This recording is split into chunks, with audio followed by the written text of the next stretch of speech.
ഏറെ ആരാധകരുള്ള താരമാണ് നടി മീര വസുദേവ്. കുടുംബവിളക്ക് സീരിയലിലെ സുമിത്രയായിട്ടാണ് ഇടവേളയ്ക്ക് ശേഷം മലയാളത്തിലേക്ക് താരം തിരിച്ചെത്തിയത്. ഇരുകൈയും നീട്ടിയാണ് മലയാളികൾ സുമിത്രയെ സ്വീകരിച്ചത്. എന്നാൽ താരത്തിന്റെ വിവാഹശേഷം പങ്കുവച്ചതു മുതൽ നിരവധി പേരാണ് താരത്തിനെ വിമർശിച്ചും പരിഹസിച്ചും രംഗത്തെത്തിയത്. കഴിഞ്ഞ വർഷമാണ് മീരയുടെ വിവാഹം കഴിഞ്ഞത്. ഛായാഗ്രാഹകൻ വിപിൻ പുതിയങ്കമാണ് വരൻ. സീരിയൽ ലൊക്കേഷനിൽ നിന്നാണ് ഇരുവരും കണ്ടുമുട്ടിയത്. പിന്നീട് നല്ല സുഹൃത്തുക്കളായ ഇരുവരും രഹസ്യമായി വിവാഹിതരാകുകയായിരുന്നു.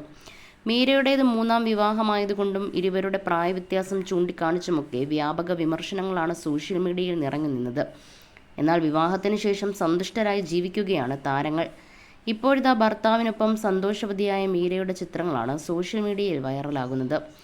ഭർത്താവ് വിപിൻ തന്നെയാണ് ചിത്രങ്ങൾ ഇൻസ്റ്റാഗ്രാമിലൂടെ പങ്കുവച്ചത്.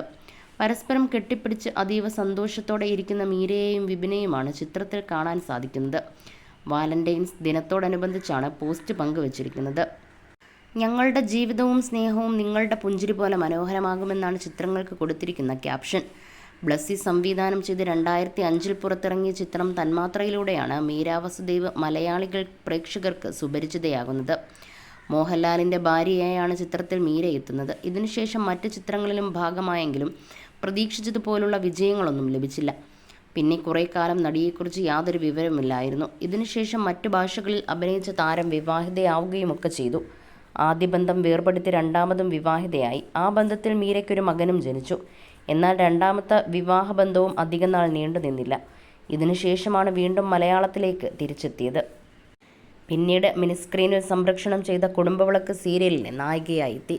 സീരിയൽ വൻ ഹിറ്റായതോടുകൂടി മീരയെ ആളുകൾ സ്നേഹിച്ചു തുടങ്ങി.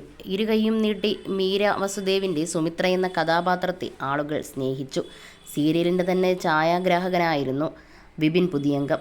ഇരുവരും ഇപ്പോൾ വിവാഹിതരായി സന്തോഷകരമായ കുടുംബജീവിതം നയിക്കുകയാണ്.